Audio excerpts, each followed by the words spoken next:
Okay, so on the last live show, a lot of people were like, why don't you start some sprouting, some microgreens? And my mom is really big into microgreens, and I need to put that link up on the last live video. I'll try and remember, and I'll try and remember to put it here. But I have these little lids you can get at the health food store that just fit on mason jars. And so, so mung beans, and you can use them, you can make them into sprouts, and then you can use them in Asian cooking a lot, in soups and that kind of thing. So it's amazing how few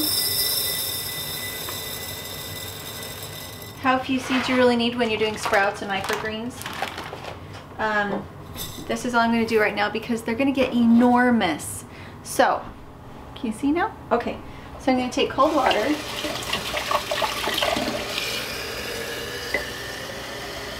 And I'm just going to put some water in it. And we're going to let it sit for a little bit. Here's the lid. And what the lid is nice for, although you can just use butter muslin, what's it called? Cheesecloth. You don't have to have these special jars. Especially if you can't get them on. Come on, go on.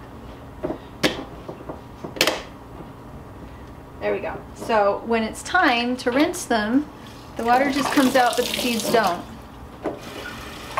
So, there we go. We're going to let it just sit in the sunlight for a little bit. Oh, you can't see my magnificent new invention. Okay, so see this? This little thing, it's super cute. Right now it's not super cute because I'm still organizing, but it's a draining rack. A draining rack that also you can store things on, so I think it's super cute. So what I'm waiting for is to see little teeny tiny softening of the seeds, and so we're going to let them soak for a bit, but then we're going to drain the water off. They are not happy waterlogged, they just need to be moist, and then we're going to rinse them a couple times a day. It's very simple. The lighting. The lighting is so amazing. The sprouts are ready. And what I'm trying to get off are these little bits, the little covers for the seeds, because they don't make for fantastic food and they kind of muddy the waters a little bit.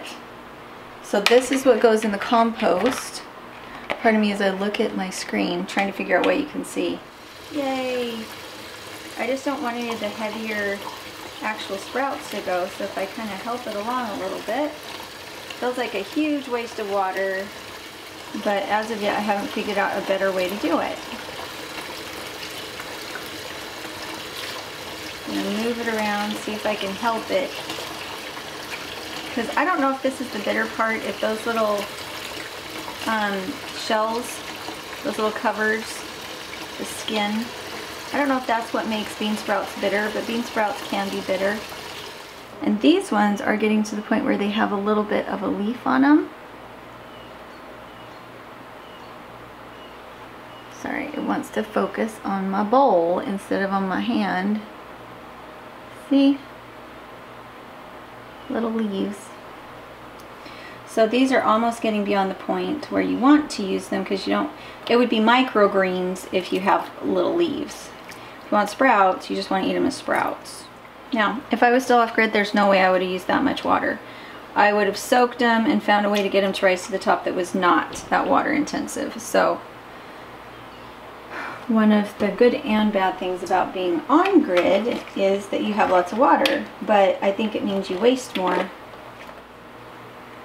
Okay, so that's what they look like. So this was 1/3 cup of mung beans. So if you have seed storage and it's organic, you can take a lot of those seeds and use it for instant food, not just for future food. Okay, so I don't really see any rising, but I know I have a bunch in there. So I think that maybe they're waterlogged now, and when they're waterlogged, the shells don't float as well, and so I wonder if you have to strain them out in between.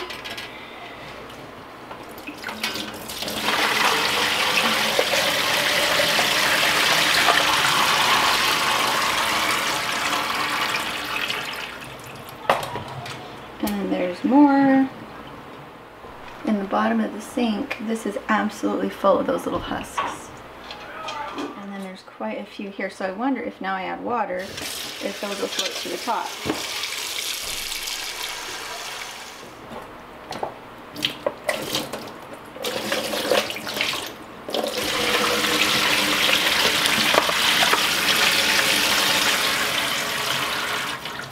And I think that nice pale color shows all the husks are off, or at least most of them are.